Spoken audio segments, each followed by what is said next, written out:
The Poem of the Man God. The Third Year of the Public Life. Chapter 485. At the Temple. Do you know me and where I come from? 4th of September, 1946. The temple is even more crowded than on the previous day, and among the sighted crowd filling the first court I see many Gentiles, many more than yesterday. They are all waiting anxiously, both the Israelites and the Gentiles. And the Gentiles are speaking to Gentiles, and the Hebrews to Hebrews in small groups, scattered here and there, without losing sight of the doors. The doctors under the porches are busy raising their voices to draw the attention of people and show off their eloquence. But the people are not paying attention, and they are preaching to few pupils. Gamliel is there in his usual place, but he's not speaking. He's walking up and down on his magnificent carpet, with folded arms, lowered head, meditating, and this long tunic and longer mantle, which he has unfastened and is hanging, held by 2 silver rosettes, from a train which he pushes aside with his foot every time he retraces his steps. His disciples, the most faithful ones, leaning against the wall, look at him in silence, intimidated as they are, and they respect the meditation of their master. Some Pharisees and priests seem to be very busy, and they come and go. The people who are aware of their real intentions point them out, and an occasional remark goes off like a rocket on fire to burn their hypocrisy. But they feign they do not hear. They are few in number compared with the many who do not hate Jesus, and on the contrary hate them, so they deem it wise not to react. There he is! There he is! He is coming from the Golden Gate today. Let us run! I am staying here. He will come and speak here. I am not going to lose my place. Neither am I. Nay, those who are going away are making room for us. But will they let him speak? If they have allowed him to come in. Yes, but it is a different matter. As a son of the law, they cannot prevent him from entering, but as a rabbi, they can drive him out if they wish to. How many discriminations! If they let him speak to God, why should they not let him speak to men? Says a Gentile. That is true, replies another Gentile. As we are impure, you do not tell us to go there, but we can stay here, as you hope that we will become circumcised. Be quiet, Quintus. That is why they let him speak to us. They hope to prune us as if we were trees. Instead, we come here to graft his ideas like Sion into our wild minds. You are quite right. He is the only one who does not loathe us. Oh, when we go shopping with purses full of money, the others do not loathe us either. Look, we Gentiles are the only ones left here. We shall hear him well and see him better. I like to see the faces of his enemies. By Jove, a battle of faces. Be quiet. Don't let anyone hear you mentioning Jupiter. It is forbidden here. Oh, between Jove and Jehovah there is only a tiny difference. And between gods there will be no ill feeling. I have come urged by a good desire to hear him, not to laugh at him. They speak highly of the Nazarene everywhere. So I said, the weather is fine, and I will go and listen to him. Many people go farther to hear the oracles. Where have you come from? From Perga. And you? From Tarsus. I'm almost Jewish. My father was a Hellenist from Iconium, but he married a Roman from Antioch in Cilicia, and he died before I was born. But the seed is Hebrew. He is late. Will they have caught him? Be not afraid. The shouts of the crowd would tell us. These Jews shout like restless magpies always. Oh, there he is, over there. Will he really come here? Don't you see that they have taken all the places on purpose, except this corner? Can't you hear how many frogs are croaking, pretending to teach? But that one over there is silent. Is it true that he is the greatest doctor in Israel? Yes, but how pedantic he is. I listened to him one day, but to digest his science, I had to drink many goblets of Phalamean wine at Titus's Bethsaida. They both laugh. Jesus approaches slowly. He passes before Gamliel, who does not even raise his head, and then goes to the same place as yesterday. The crowd, now a mixture of Israelites, proselytes, and Gentiles, understand that he is about to speak, and they whisper, "He is now going to speak in public, and no one says anything to him. Perhaps the princes and the chiefs have recognized him as the Christ. After the Galilean went away yesterday, Gamliel spoke to the elders for a long time." Is it possible? How could they recognize him all of a sudden, if only a short time ago they considered that he deserved to be put to death? Perhaps Gamliel has some proofs. What proofs? What proofs do you expect him to have in favor of that man? Asks the man angrily. Be quiet, jackal! You are only the last of the scriveners. Who spoke to you? And they make fun of him. He goes away, but the others take his place. They do not belong to the temple, but they are certainly incredulous Jews. We have the proofs.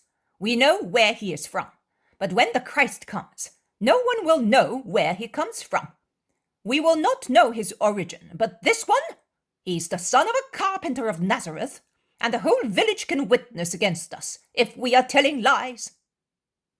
In the meantime, the voice of a Gentile is heard, saying, Master, speak a little to us today. We have been told that you say that all men come from one God only, yours. So much so that you call them the children of the Father. Some of us Stoic poets had a similar idea. They said, we are descendants of God. Your fellow countrymen say that we are more impure than animals. How can you reconcile the two trends? The question is put according to the custom of philosophical debates. At least, I think so. And Jesus is about to reply, when the incredulous Jews and the believing ones begin to dispute more furiously, and the shrill voice repeats, He is a common man! The Christ will not be like him! Everything will be exceptional in him! His figure, nature, origin! Jesus looks in that direction and says in a loud voice, So, you know me, and you know where I come from? Are you sure? And the little you know, does it not mean anything to you? Does it not confirm the prophecies? But you do not know everything about me. I solemnly tell you that I did not come by myself and from where you think that I came. It is the very truth, whom you do not know, who sent me. A cry of indignation rises from the enemies. The very truth, whose deeds you do not know. Neither do you know his way, along which I came. Hatred cannot be acquainted with the ways and deeds of love. Darkness cannot stand the sight of light. But I know him who sent me, because I belong to him. I am part of him, and one whole with him. And he sent me to fulfill what his thought wants. There is an uproar. His enemies rush upon him to lay hands on him, to capture and hit him. The apostles, disciples, people, Gentiles, proselytes react to defend him. Some rush to help the former, and would perhaps succeed in doing so. But Gamliel, who is so far seemed remote from everything around him, departs from his carpet and comes towards Jesus. And he is driven back by those defending him under the porch. He shouts, Leave him! I want to hear what he says. says. Gamaliel's voice achieves more than the squad of legionaries who have come from the Antonia to put down the riot. The tumult drops like a whirl that breaks, and the outcry abates to a whisper. The legionaries remain as a precaution, quite unnecessary, now near the external enclosure. Speak, Gamliel orders Jesus. Reply to those accusing you. His tone is peremptory, but not mocking. Jesus moves forward, towards the court. He calmly resumes speaking. Gamliel remains where he is, and his disciples are busy taking the carpet and stool to him, so that he may be comfortable. But he remains standing, with his arms folded, his head lowered, his eyes closed, engrossed in listening. You have accused me unfairly, as if I had blasphemed instead of speaking the truth. I am speaking not to defend myself, but to give you light, so that you may know the truth. And I am not speaking on my own behalf, but recalling the words in which you believe and on which you swear. They bear witness to me. I know that you see in me nothing but a man like yourselves, inferior to yourselves. And you think that it is impossible for a man to be the Messiah. Or at least you think that the Messiah ought to be an angel, that his origin should be so mysterious, that he should be king only by the authority excited by the mystery of his origin. But whenever in the history of our people, in the books forming that history, and which will last as long as the world, because doctors of all countries and all times will draw from them corroboration for their science and their researches into the past by means of the enlightenment of the truth. Whenever in those books is it said that God spoke to one of his angels to say to him, "From now on you will be my son because I begot you"? I see that Gamliel has a tablet and some parchments given to him, and he sits down, writing. The angels, spiritual creatures, servants of the Most High and his messengers, were created by him, as man, as animals, and everything that was created. But they were not begotten by him, because God begets only another himself, as the perfect one could but beget another perfect one, another being like himself, in order not to lower his perfection by begetting a creature inferior to himself. Now, if God cannot beget the angels or elevate them to the dignity of sons of his, what will the Son be to whom he says, "You are my son, I begot you today"? And of what nature will he be, if begetting him, he says, pointing him out to his angels, "And let all the angels of God adore him"? And what will this son be like to deserve to hear the Father say to him, the Father by whose grace men can mention his name with their hearts humbled in adoration, "Sit at my right hand, and I will make your enemies a footstool for you"? That son can but be God, like his Father, with whom he shares attributes and power, and with whom he enjoys the charity which gladdens them in the ineffable and unknowable love of perfection itself.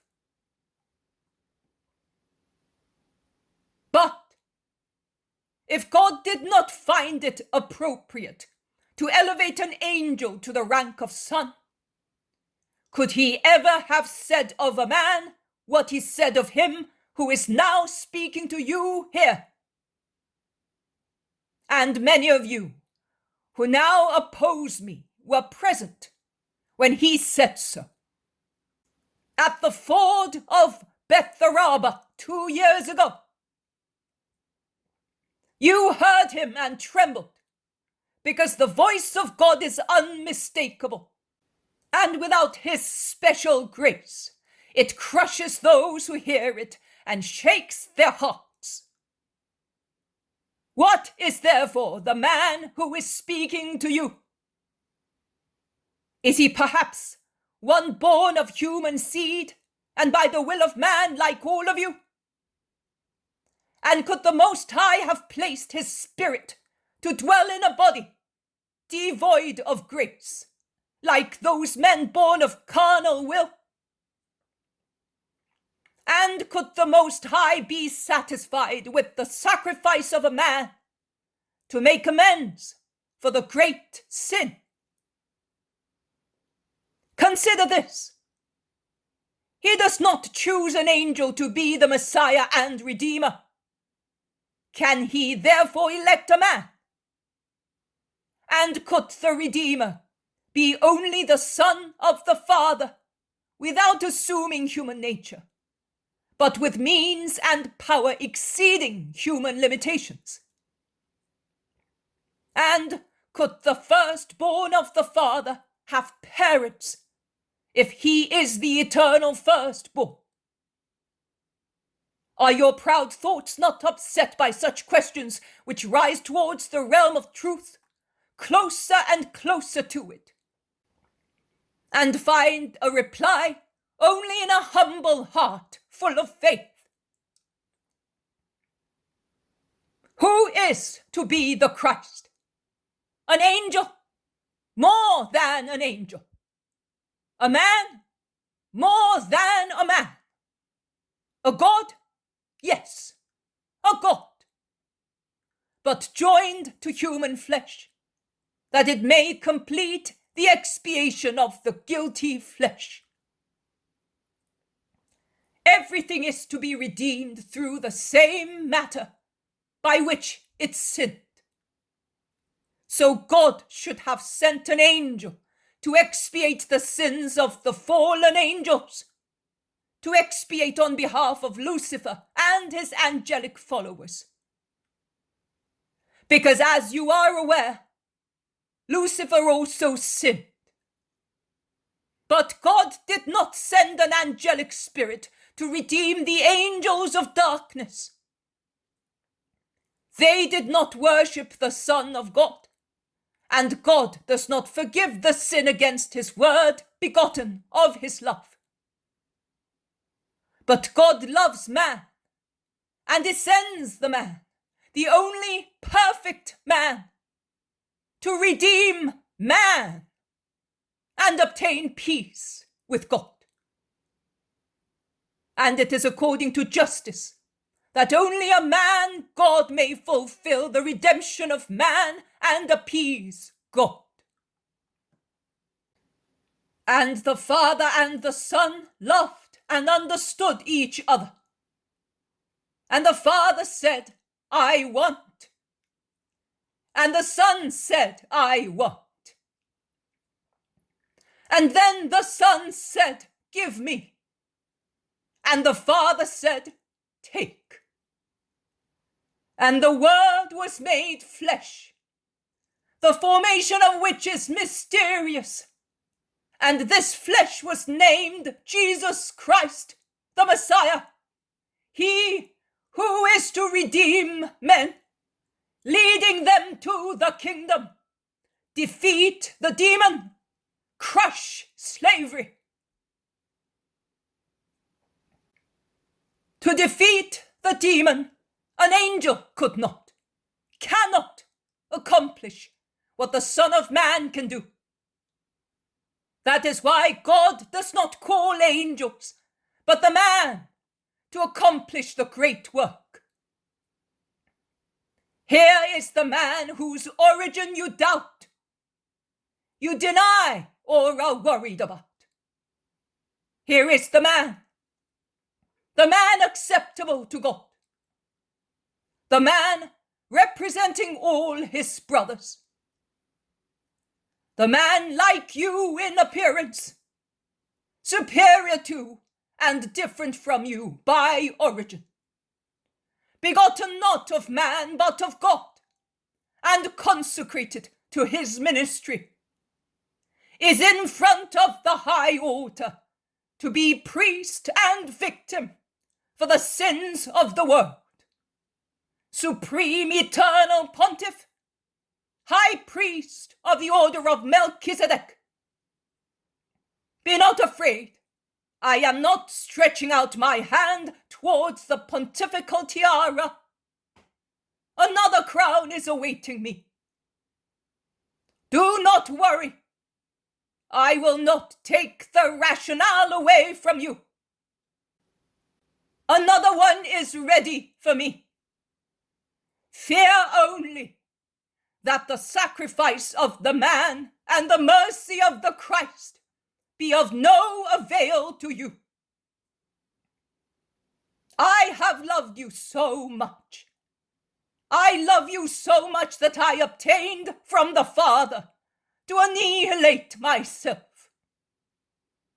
I have loved you, and I love you so much that I asked to consume all the sorrow of the world in order to give you eternal salvation. Why do you not want to believe me? Can you not believe yet? Is it not said of the Christ, you are the priest of the order of Melchizedek forever? But when did priesthood begin? Perhaps in the days of Abraham? No. And you know.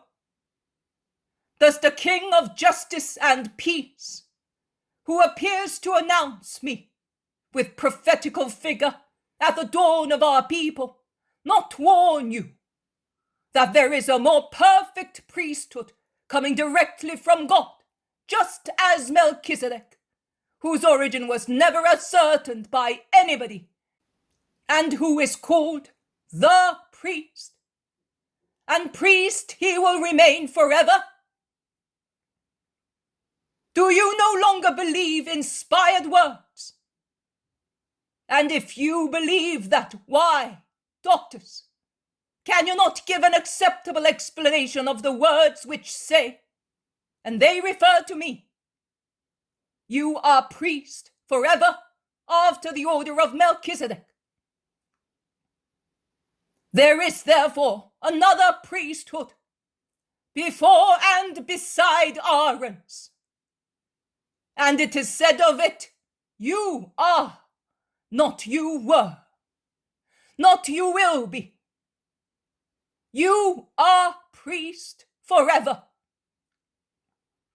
So this sentence announces that the eternal priest will not belong to the well-known stock of Aaron, or to any other sacerdotal stock, but it will be of new origin, as mysterious as Melchizedek's.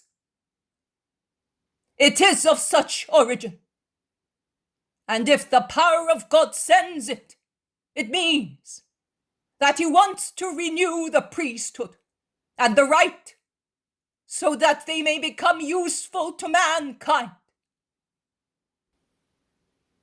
Do you know my origin?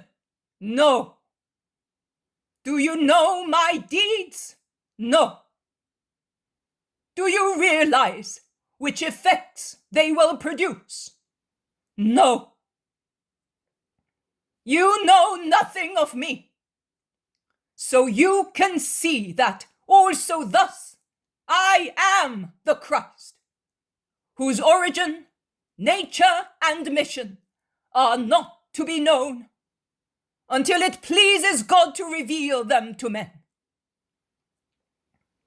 Blessed are those who will be able to believe and do believe before the dreadful revelation of God crushes them on the ground with its weight and nails them there, striking them with the dazzling, powerful truth thundered from heaven, howled from the earth.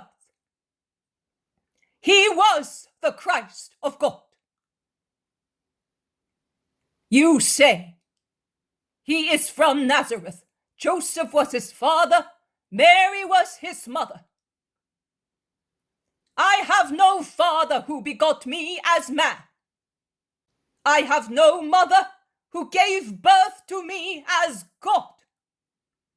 And yet, I have a body which I assumed through the mysterious deed of the Spirit. And I came among you, passing through a holy tabernacle. And I will save you, after forming myself according to the will of God. I will save you by letting my true self come out from the tabernacle of my body to consume the great sacrifice of a God who immolates himself to save men. Father, my Father, I told you at the beginning of time, here I am to obey your will. And I told you at the hour of grace before departing from you, to take on a body to be able to suffer. Here I am to obey your will. And I tell you once again, to sanctify those for whom I came. Here I am to obey your will. And I will always tell you until your will is accomplished. Jesus, who has raised his arms towards heaven, praying, now lowers them and folds them across his chest. He bends his head, closes his eyes, and becomes engrossed in secret prayer. The people whisper. Not everybody has understood. Nay, most of them, including myself, have not understood. We are too ignorant. But we realize that he has enunciated great things. And we are silent, full of admiration. The evil-minded persons who have not understood or did not want to understand sneer. He is raving! But they dare not say more, and they move aside to go to the gates, shaking their heads. I think that so much prudence is due to the Roman lances and daggers shining in the sunshine against the outer walls. Gamliel elbows his way through those who have stayed.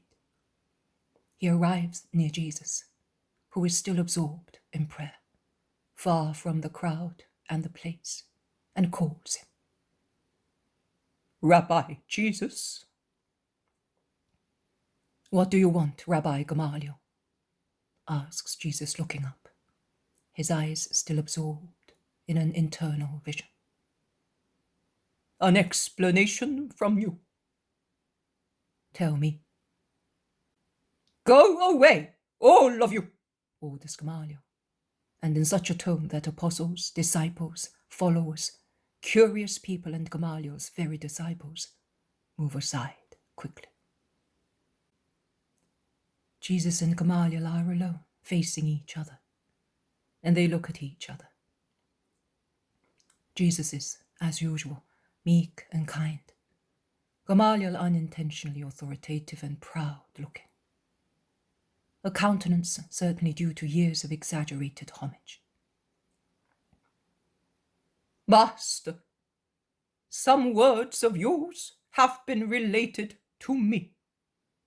You spoke them at a banquet, of which I disapproved, because it was not a genuine one. I fight, or I do not fight, but always openly. I meditated on those words. I compared them with the ones which are in my memory. And I have been waiting for you here to ask you about them. But first I wanted to hear you speak. They have not understood. I hope I will be able to understand. I wrote your words while you were speaking, so that I may meditate on them, not to injure you. Do you believe me? Yes, I do. And may the Most High make them blaze in your spirit. Let it be so. Listen. The stones which are to vibrate, are they perhaps those of our hearts? No, Rabbi. These, and he points at the walls of the temple with a rotary motion of his hand. Why are you asking me? Because my heart vibrated when the words you spoke at the banquet and your replies to the tempters were related to me. I thought that throbbing was the sign. No, Rabbi. The throbbing of your heart and of the hearts of a few more people is too little to be the sign which leaves no doubt. Even if you, with rare judgment of humble knowledge of yourself, define your heart stone. Oh, Rabbi Gamliel, can you really not make of your petrified heart a bright altar receiving God? Not for my benefit, Rabbi, but that your justice may be complete. And Jesus looks kindly at the elderly master, who ruffles his beard and inserts his fingers under his head dress, pressing his forehead and whispering with his head lowered. I cannot, not yet, but I hope. Will you still give that sign? Yes, I will. Goodbye, Rabbi Jesus. May the Lord come to you, Rabbi Gamliel. They part. Jesus nods to his disciples and leaves the temple with them. Scribes, Pharisees, Sadducees, disciples, rabbis rush like vultures around Gamliel, who is putting into his large belt the sheets he has written. Well, what do you think of him? Is he mad? You did the right thing in writing his follies. We will need them. Have you made up your mind? Yesterday, today, more than is needed to convince you? They are speaking uproariously, and Gamliel is silent while he adjusts his belt. He taps the ink pot hanging from it. He hands back to his disciple the tablet on which he leaned to write on the parchments. Are you not answering? You have not spoken since yesterday, insists one of his colleagues. I am listening not to you, to him, and I am trying to recognize in his present words the word which he spoke to me one day. Here. And are you successful? Many of them say, laughing. Like a thunder, which sounds differently, according to whether it is closer or farther away, but still the roar of thunder. So, an inconclusive sound, jeers one. Do not laugh, Levi. The voice of God may be found also in thunder, and we may be so stupid as to think that it is the noise of clouds being rent. And you, Helkai, and you, Simon, Stop laughing, lest the thunder should change into a thunderbolt and reduce you to ashes. So, you are almost saying that the Galilean is that boy whom you and Hillel thought a prophet, and that the boy and the man are the Messiah? Some of them ask, scoffingly, although slyly, because Gamliel commands respect. I am not saying anything. I am saying that the roar of thunder is always the roar of thunder. Closer or farther away? Alas, the words are stronger, as befits his age.